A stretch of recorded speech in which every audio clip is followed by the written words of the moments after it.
Khorne here. And today I will be covering a two-man Doomstack, a father and son Doomstack, with Ungrim and Garagrim Ironfist. Now, this is not really a Doomstack I was expecting to perform well. I didn't even honestly made it intentionally. It was fairly an unintentional discovery. I'll tell you what I did at the end of the video, but basically I just denied Garagrim his right to die. And that pretty much makes him a really strong hero. But I didn't do too much to make Ungrim into a one-man Doomstack. I gave him just the generic equipment that you can get. He doesn't have a lot of defeat traits either. I'll show all of them at the end of the battle. And here we're going up against some Wood Elves. I could have put him up against something a bit more difficult, considering all the Wood Elf range infantry will just go into melee with us and die a rather sad and pathetic death. But honestly, nothing says father-son bonding like slaying a bunch of Elgi scum. So yeah, let's just get into the battle and see how this performs. Alright, there's really not much we can do in terms of preparing, so just start the battle and charge headfirst. I think our Slayer ancestors would be proud. Also, I had to give Ungrim the Banner of Swiftness, because Garagrim just decides to leave Ungrim in the dust and seeks his doom much faster. Also, we should probably dodge those missiles somewhat. They're not really as dangerous as they could have been, and I'll show you why later, or even during the battle, I guess. But we just have to get into melee and start slaughtering some Elgi scum. Honestly, there is pretty much nothing in these three armies that can kill us. Maybe at the beginning, before Garagrim gets a chance to rev up his chainswords? He's got chain axes? I don't even know. Well, you'll see. Alright, that is some hefty damage, I must say. I think that might have actually been collision attacks. Alright, anything that's large is basically gonna die in 2 seconds. Anything that's infantry is actually gonna survive for a fairly long time. Now, Garagrim is taking a bit of damage, but he has an ability, which we can see here, Wards of Grimnir, that charge up as he gains kills. So that gives us ward save over time, and it will basically make him into an unkillable Slayer. Which I don't think is the point of a Slayer, but it is for me. I love unkillable Slayers. Best Slayer is the one that doesn't die. Alright, I guess I could show you what I did to him. I basically just did the unthinkable and gave him 105 armor. I also brought him up to... well, when this ability gets charged up, he also gets up to 66% ward save. And with the 25% physical resist, that's basically 90% physical resistance.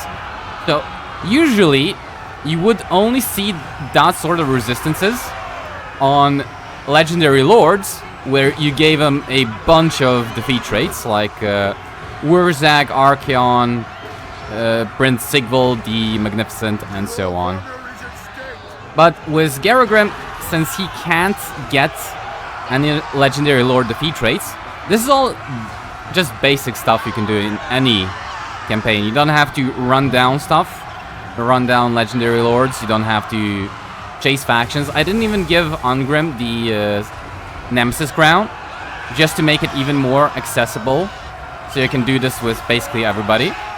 And one thing that Garagrim also has is his spinning chain axes, I guess, where he just becomes a lawnmower and gets hundreds of kills in a blob as tight as this one. I also gave Ungrim the Rune of Spite, so he does damage over time to enemy units, which is really nice when killing enemy infantry. Now, the one problem here is once we're stuck in melee, that's basically it. This is the entire battle. They're just gonna keep coming at us until we kill them. Or, you know, they wish they could kill us. We also delete single entities. Anything that's large comes anywhere near Garagrim or Ungrim, it's dead. And over time, we're just gonna grind down the infantry until it's basically nothing. Now, the thing is, even though Ungrim will get more damage dealt than Garagrim over the course of a battle, Garagrim actually gets a lot of kills with his spinning axes. So this ability here, usually you wouldn't get much use of it, but since there are only 2 entities on the battlefield, the enemy just blobs up around you, and you get a lot more use out of it. Also, let's kill some of their Great Eagles. They are a bit annoying. Although I don't think we'll be able to get to them. How about the enemy general? I think that's the general. Yeah, that's the general. So this is basically just a battle of attrition. They come in, single entities, big, large targets, they die instantly. And infantry just gets ground down or spinning axed out of existence.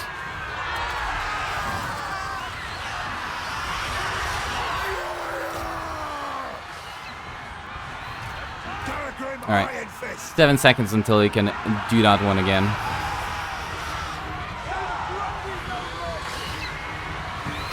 How many kills? And that's more than 200 kills and 1 use of it. Yeah, that's really strong. And it frees them up to actually charge the enemy heroes and large units. Like this, they're just stuck in a blob. They can barely move. All the algae scum trying to hit them as hard as they can.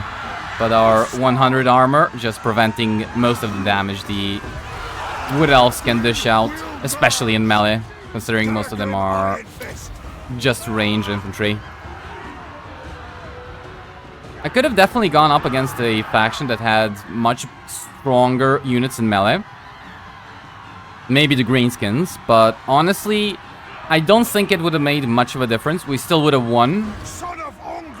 We still would win. Maybe just take a bit more damage.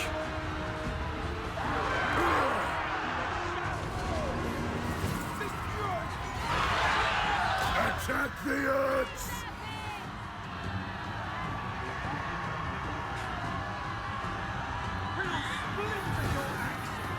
Yeah, every once in a while they just get a hit in onto this guy, but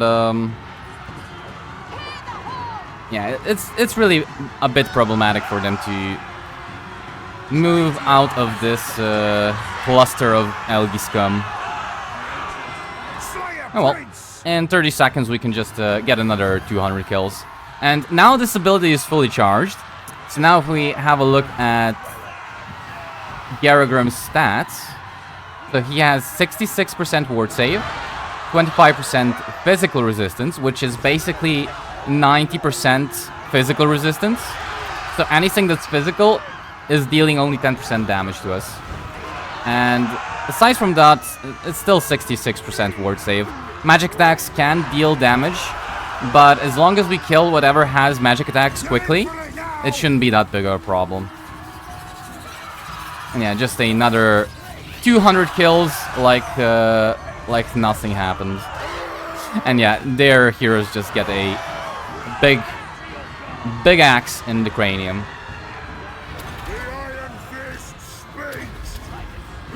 And there's not much I can do here. Just let them have fun. Kill as much algae scum as you possibly could want. There's still a bit. How much is left to come in? A full army is left to come in. How many kills? So, if we have a look, Ungrim has basically gotten 100,000 damage dealt, and Garagrim only half that, but Garagrim has double Ungrim's kills. The thing is, though, because these guys are in melee, most of them aren't actually hitting Ungrim and Garagrim.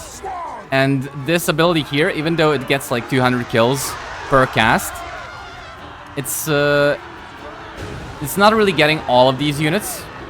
So the ones that are on the periphery, they're gonna be taking damage from the Rune of Spite over time. And over the course of an entire battle, Ungrim will basically get as many kills as Garagrim, but twice the damage. So Ungrim is doing most of the heavy lifting, so to say. Already at 17,000 damage value. Almost caught up to Garagrim in terms of kills as well. And Garagrim is 7,000, so not even a third of Ungrim's. Actually, yeah, more than a third. Sorry. Garagrim Ironfist. Ooh, nice hit. But yeah, the Algae Scum just can't do anything here. As long as we don't do this, something as stupid as give them the go-ahead to die a glorious death, we basically just annihilate anything and everything in melee. Alright, another 200 kills, please and thank you. That one might have been the weakest yet, but still. Can we kill this algae bastard? Nah, they just can't move. Yeah, they're just stuck in melee. For all eternity. Maybe? Nah. Maybe even just don't kill her.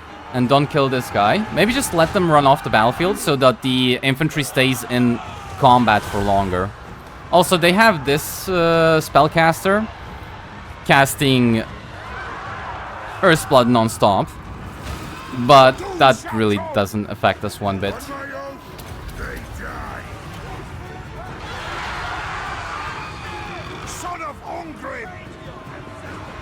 Alright, how much is left to come in? Basically, a third of an army. So far, we've killed 700 with Ungrim and 850 with Garagrim. I think that's something like 2 full stacks already.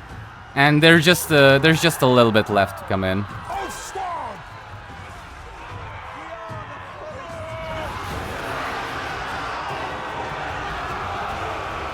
Nah, this guy wants to die. Damn, he's worse than the Slayer. I mean, come on, man. You see certain death in front of you. Just go away and let your infantry die instead. Slayer Prince! Warhammer! Send them all! I'll cut them down! Alright, at least he's terrified. I forget which one of them causes terror. Ah, so it's Garagrim that causes terror. Does Ungrim? Yeah, Ungrim causes terror as well. Never mind, they both cause terror. They're both really terrifying to be around. Well, I mean, when he can conjure up spinning axes that kill anything and everything next to him, I would probably be terrified as well. So, 1,000 kills with Garagrim, almost 1,000 kills with Ungrim, but Ungrim did more damage, so 170,000 and 23,000 value compared to 66,000 damage and almost 10,000 value. Yeah. And this is very close to just being the end of the battle.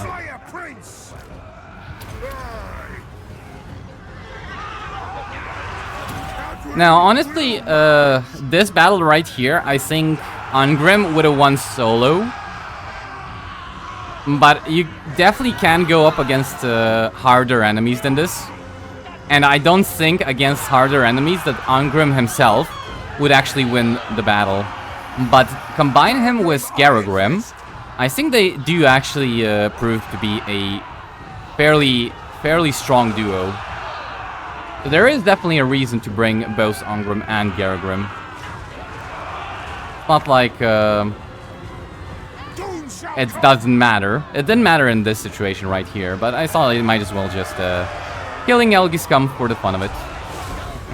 And now that their lords are dead, they're gonna start running away a bit more. Son of Ungrim, obey me. Yeah, that's all of their units on the battlefield.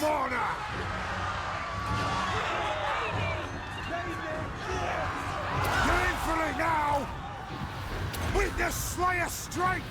Oh, Swan! Alright, I think we'll get another spinning Axes of Doom before they just completely shatter and run off the battlefield. That's probably gonna be the last straw. Alright. Time for a sundering! Oh, that was a decent one. Oh, but they're actually still fighting. Nice. Yeah, maybe these algae scum are not as big a cowards as I had taken them for. Your honor is at stake! There's nothing big we can kill, though. There's some Glade Riders, though. There were no tree men in this army. The Ironfist speaks! There are some Dryads, but that's not really big. Also, I think, yeah, so over the course of an entire battle, Ungrim actually dealt more damage and got more kills than Garagrim. So even though this ability is really good for Garagrim, just because he can charge this up a lot faster, I think Ungrim is still the main damage dealer. Garagrim basically, if you use this to clear out the area around them, you can basically just charge into enemy heroes and lords. Say for example you were fighting against Tyrion. You'd have a bit of a problem getting through all the trash to get to Tyrion. So just use this ability, clear out the trash, and just jump onto Tyrion and kill him in like 2 seconds. Because their weapon strengths can go really sky high. Hold on. Let me see just how high it can get. So with Garagrim, I think it goes up to like 1.4k. And with Ungrim, if you use this, which I kind of don't recommend, but let's see it. Yeah, 1.3k, and Garagrim. Yeah, 1.3k. So both of them get about 1.3k in terms of weapon strength. Heroic victory, of course. Alright, so in the end, 1,400 kills with Ungrim and 1,300 kills with Garagrim. Let's just take the money. How many... So they deployed a total of 4,600 elves and we killed 2,700. Damn, making them go extinct a bit faster, aren't we? Alright, just take the money. Doesn't matter, really. Alright, so what did I actually do to make Garagrim not die in 2 seconds? And Ungrim is basically just Ungrim. There is nothing special here. He just has his unique set. The Slayer's Crown, Axe of Dargo, Dragon Cloak of whatever. And they both have Iron Word and Tankers to heal, because there are really not many options there. For runes, I gave Ungrim Master Rune of Adamant for Maledefense, Rune of Luck for Ward Save, and Master Rune of Spite for damage over time while he's in melee. I also gave him the Banner of Swiftness just so he can at least try and keep up with Garagrim, because Garagrim's just sprinting in for his death. And when it comes to traits, I didn't really get too many. I wasn't really focusing on that. Like I said, this was fairly accidental. So the main ones is, I guess you can say Detowered, just for the missile resist, even though nobody's shooting him. Dragon Slayer for bonus versus large and fire resistance. This is really good when fighting legendary lords that have fire damage. Then we have Vermin Flail for 10 bonus versus infantry. And Great Green Killer, which gives him 10 physical resist. So basically until he has 50% ward save and 10% physical resistance, which is, you know, 60% physical resistance. Nothing amazing, really. But he does have 100 melee defense, and he does have 133 armor, which does actually make him more or less unkillable in melee. So even if we were to fight something that was really heavy hitting in melee, like Tyrion, I do believe that we would have killed him before he dealt any serious damage to us. And Garagrim actually surprised me, but so this entire campaign, I played on my own, like, just to just a Slayer-only campaign. It was really fun. Basically become Slayer build at this point. And I was on a mission to make Slayers as powerful as they can be without dying in melee. Because fuck me, they love to die in melee. So I basically just gave him this armor here, which is a unique armor you can forge. Let me show you. So when you go for armors, Alaric's armor, it gives us 35 armor, 20 ward save, and everything else is completely negligible. So he's getting a bit of armor because of that. Quite a bit, actually. He's got his unique weapon, which doesn't really provide too much to him. This is all fine, but nothing special. Then I gave him a Talisman of Preservation and a Iron Warden Tankard just so he can heal. Now, the runes are really what's keeping him from dying in 2 seconds while in melee. So, Rune of Iron, another 20 armor and 5% physical resistance. And Master Rune of Grumriel, which is 50 armor and 10% physical resistance. And another Rune of Luck. So, basically, what I'm giving him is 105 armor and a whopping 46% ward save and 25% physical resist. Now remember, this is all without him actually getting any defeat traits, because he can't. He's a Slayer. He's a hero, right? So he can't get any defeat traits, and without getting any defeat traits, even without getting like the Sword of Cain, he is at 66% ward save when he charges his unique ability, as we saw, which is called Words of Grimnir. So he gets another 20% ward save there. And combine these two, he's basically at his physical resist cap. Now, he can still take damage from magical attacks, but it is fairly reduced by 2/3. So that is a substantial amount of a reduction. And combined with Ungrim, them two can just kill anything that gets near them in like 2 seconds. So really, even though like I could have given Ungrim a lot more stats, given him the Ways Through Gore trait. I don't even know why I didn't proc, considering how many Ferric victories I had. And I could have given him the Nemesis Crown, which is somewhere here. I'm close to it, not that far away. And I could have also gone for the Sword of Cain. Nah, I don't know where that is, but I did see the pop-up that it's been claimed. So I definitely could have made Ungrim a lot stronger, but I don't think there is any need for that. And this is something you can do fairly quickly in your campaigns. I mean, here it's turn 77, but honestly, this was ready to go by turn 50. I just didn't think it would be as strong as it was. They were basically soloing anything and everything they could come across. Enemy, Ungrim's quest battles, enemy, greenskins, Wurzag, Wood Elves, you name it. They just kill everything solo. It's really beautiful to see. And yeah. So I hope you enjoyed this one. I definitely was surprised by how strong they can become. And I would definitely recommend you try this in your campaigns. It is satisfying to play with. But that's the end of this one. I hope you guys enjoyed. Thank you for watching, and until next time. Khorne fights as one.